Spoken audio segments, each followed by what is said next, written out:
So welcome to a little bit of a different video. I'm going to be doing a kind of tips and tricks video on how to take out play carts in SOD2 based off of like personal experiences and all the playthroughs that I've done. God knows I've done a lot with like hundreds of episodes on this game. I feel like I must have learnt something along the way. And also, I get a lot of comments with tips and tricks and stuff, and I wanted to compile everything and make a little list video. Hopefully, a little list video.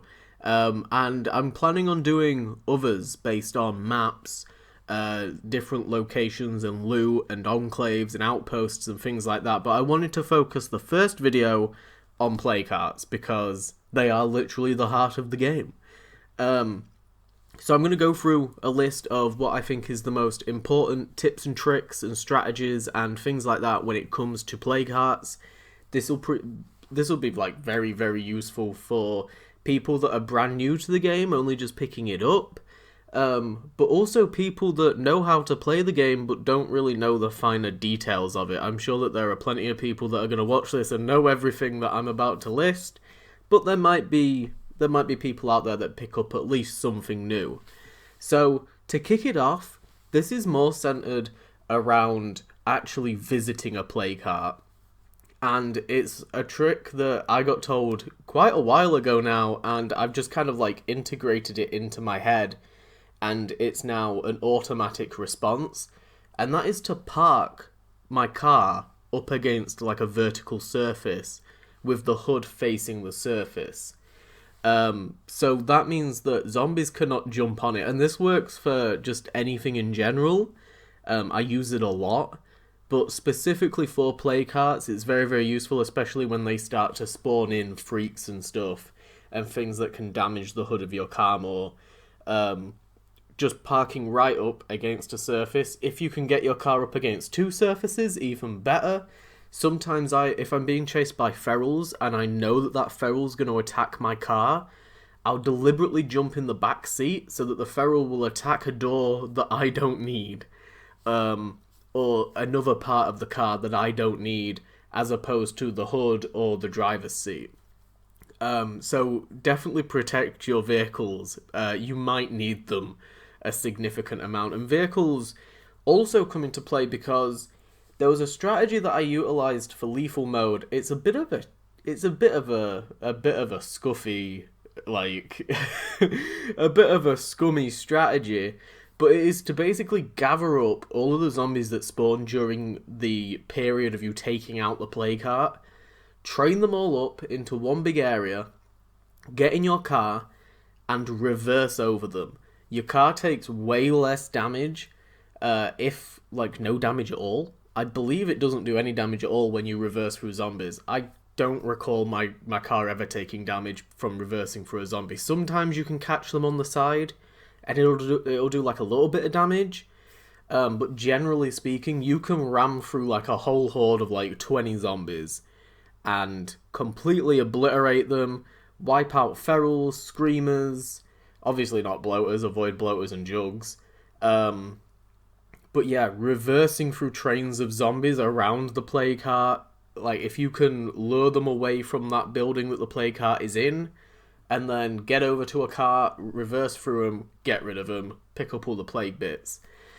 They're like the main two vehicle related tips and tricks for hearts. In terms of weapons, I would avoid using guns at all. I've learnt a lot lately, especially with like comments. Thank you to the people that comment on my videos and give me tips and tricks, because I usually end up applying them. But shooting your weapons is one of the biggest things that can attract zombies. So the last thing you want to do while you're attacking something that is already going to spawn in zombies is to then lure in more zombies by shooting. You don't want to do that, so don't shoot the play cart. Even when you've got a suppressor on, it's not going to be entirely silenced. They're suppressors, not silencers. So avoid guns whatsoever, avoid one-handed weapons, avoid bladed weapons. I hate using anything bladed in this game, unless it's like an axe.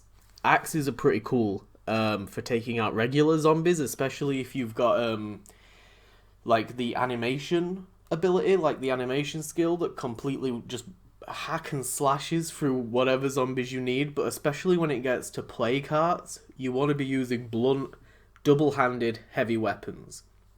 And logically in your head, you'd be like, okay, but I'm going to use a one-handed weapon because I can hit it quicker. But the damage output is not there. You need to use a double-handed weapon, and this is just like it becomes an automatic thing. As soon as you start doing it, you realize you're like, holy shit, yeah, I should be using a double-handed weapon. It roughly takes. So I favour the Beetle Mallet, which I believe is a DLC weapon. I think it might be an anniversary birthday thing. I massively favour the Beetle Mallet. That's probably my favourite. And it takes roughly 6 to 7 hits to get it down to a pulse. So the pulses are the little waves in between. I call them pulses. I don't know what anybody else calls them, but you might just call them waves or hordes or whatever. I call them pulses. I hit it 6 or 7 times. It pulses. I get the hell out of there. I deal with all the zombies by using the car trick or by eliminating the zombies another way, focusing on the ferals first. Plague hearts very, very frequently spawn ferals. If not 2, then definitely 1. If you don't get a feral spawn, you're very, very lucky. There have been occasions where I haven't got any feral spawns, but more often than not, I would say like 90% of the time, it spawns a feral throughout each pulse. So, go in, beat the hell out of it 6 or 7 times with a double-handed heavy weapon. You might need more depending on what your double-handed weapon is, but roughly that amount. It shouldn't be any more than 10. Get out of there, deal with the zombies, deal with the freaks, get back in there, hit it again, and just rinse and repeat. In between each of those little sections, you can do other things that can help you out. So, for example, your low-level explosives, when it comes to explosives and throwables with play carts, it's very weird, because you would expect explosives to do a lot of damage. Things like Molotovs, box mines, pipe bombs, they're not going to touch that play cart. They'll do a little bit of damage, maybe like 1 hit of your heavy weapon's worth of damage. It's not really worth wasting an entire Molotov or a pipe bomb on that, if you could use that for something else that can also aid your assault on the play cart. What I like to use them for, and again this is only your low level explosives, is taking out those zombies. If you don't want to use your car to run them over, Molotovs are amazing. If you can get your zombies bunched up in one area, or if you can throw your Molotov and train the zombies through, as soon as they touch the flame, even if it's just like a slight amount, they will instantly die. Like, their head will pop, Dead Rising style. Imagine like using a queen in Dead Rising. It just explodes. And it's really, really cool. Molotovs are very, very overpowered for that kind of thing. They are really, really great for slowing down ferals. If you're having a feral issue, and you need a breather, get that bastard through a Molotov. He will start rolling around and freaking out, and it'll give you a moment to catch your stamina. But Molotovs, pipe bombs are great for crowd control. Pipe bombs are more likely to dismember and create crawlers. Molotovs are better for actually killing and wiping out large numbers. I highly recommend taking 3 or 4 Molotovs every single play cart. Again, like with the freaks, try and prioritize them. Even if you've got like a massive horde, you can outrun that horde by just sprinting. You can outrun the freak, but it's gonna be right on your ass. So you need to get away from him as soon as possible. What I've done in the past, a lot of people know that if you climb on top of cars and vehicles, quite often freaks can't get to you, unless it's like a bloater or a jug.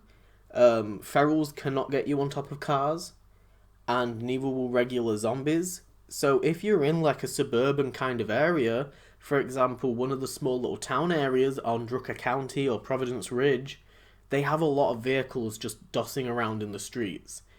go to the play cart, look around the little area surrounding it. Is there an RV you can climb onto? Is there a truck you can climb onto? Even if it's like a small little building or a shed or something that you can get up onto very easily with one jump. Try and look at those areas, look for those areas beforehand if you're struggling with that kind of thing. If you're struggling with taking out large amounts of zombies or ferals in particular, try and get higher up to a location where they can't get you but you can shoot them. One of the really, really important things that I don't think people realise, and it took me a really long time to understand it, is there's a thing in the game called standing. And I'll probably be bringing this up again in a future video, but the longer you play your playthrough, the more days pass, the more your difficulty increases. So, and it all kind of focuses around play carts and freaks. The more freaks, the more infestations, the more play carts you take out, the more your standing is going to increase. And the higher your standing, the higher the difficulty. And I'm doing a playthrough at the moment where I can tell the standing is high, if not the highest, because I'm getting larger hordes of zombies spawning way more frequently. I'm getting larger hordes of freaks spawning way more frequently, larger packs of ferals and screamers and stuff. And you know, when you're attacking a play cart and you've got 2 ferals on you and a screamer signals another screamer that's 20 feet away that then signals another screamer that's another 20 feet away, and all of the zombies in between are all alerted and coming after you, you're fucked. So there's multiple ways you can go around dealing with the standing. Just being aware that it's a thing helps massively. Being aware of like, okay, I've taken out a play cart, the game's going to get more difficult. It doesn't happen immediately, it's not like an instant thing. It's more of like a progression kind of thing. So what I've done in the past is I'll basically just loot as much as humanly possible. I'll set up like all the basic outposts that I need. I'll loot as much as possible, and then I'll try and take out a shit ton of play carts all at once. The more that you can take out in quick succession, the better, because you're not giving the game enough time to update, because it doesn't do the immediate update. It's very, very progressive. So it used to be really, really difficult. Back when Lethal first came out and you had 40 plus play carts to take out, that kind of thing, it was really difficult to avoid the standing getting increased. They have kind of made it a little bit difficult with plague territories, but again, like, if you manage it, like, you don't need to kill every single screamer you see. You don't need to kill every single bloater you see. And if you're that kind of person that does do that, be aware that it's increasing the difficulty. Like, everything that you do is going to impact that difficulty getting increased. And if you can avoid doing that to get through your lethal playthrough, then do that and like manage yourself better. But yeah, I would say either just doing a bunch of looting at the start and then powering your way through, or be very aware that it's happening and manage yourself. Be very, very consistent. Be like, okay, well, I'm going to take out 2 play carts every in-game day. And then, you know, you'll get however many days in. I think it would be like 2 weeks in-game. Your standing's probably going to be pretty high by the end of it, but at least you won't have too many left to do. I think if you kind of make it a little bit more jagged and you do like 10 at the start and then you leave it ages until you go after and tackle more, then it's going to be very, very difficult. The final main tip, that one was a little bit like all over the place. It was more of like a discussion about the standing, I guess. But the final main like very specific plague heart tip is about scent block. Scent block, in my opinion, is the best tool to take out plague hearts. You can get scent block from trading certain enclave missions and certain stranger missions. They'll reward you with scent block. If you've got a biochem station, which is a facility mod, quite rare to get, but if you can get it, keep it on your legacy characters. It's really fucking good, especially when this legacy update comes out and you're able to trade legacy survivors and bring them in from different communities with their inventory.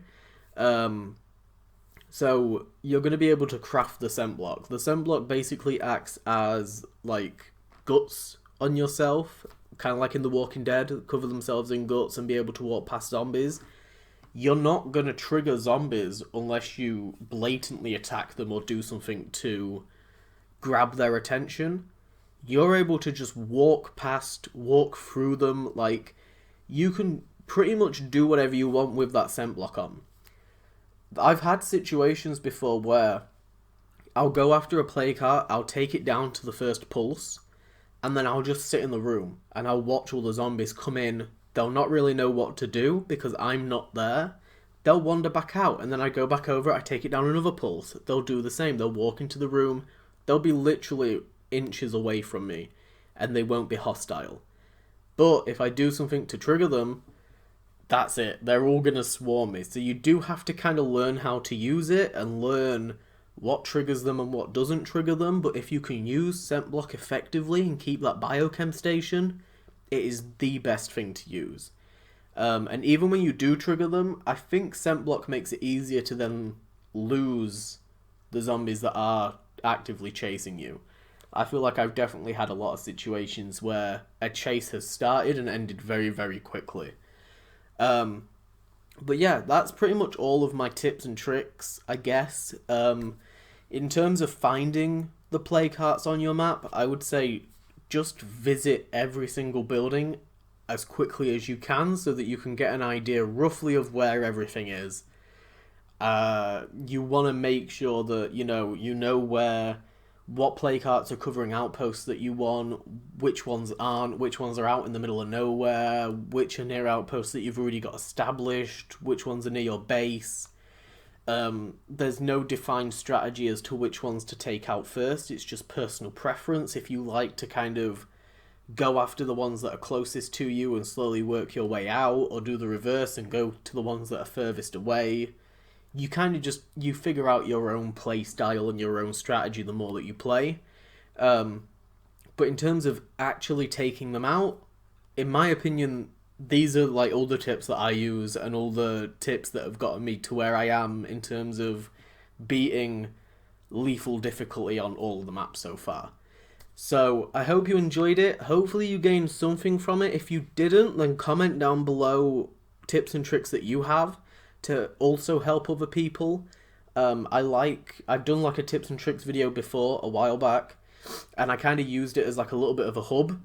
And I had like quite a few people commenting on it, helping other people that had issues or questions and stuff. So anything Playkart related, and I'm planning on doing some more videos, like I said, on other specific topics within State of Decay 2. So if you're interested in that, or if you're interested in State of Decay 2 playthroughs, especially on lethal difficulty, then feel free to go check them out on the channel. Feel free to leave a thumbs up. Thank you for listening. Thank you for watching, and I will see you guys in the next episode. Bye-bye.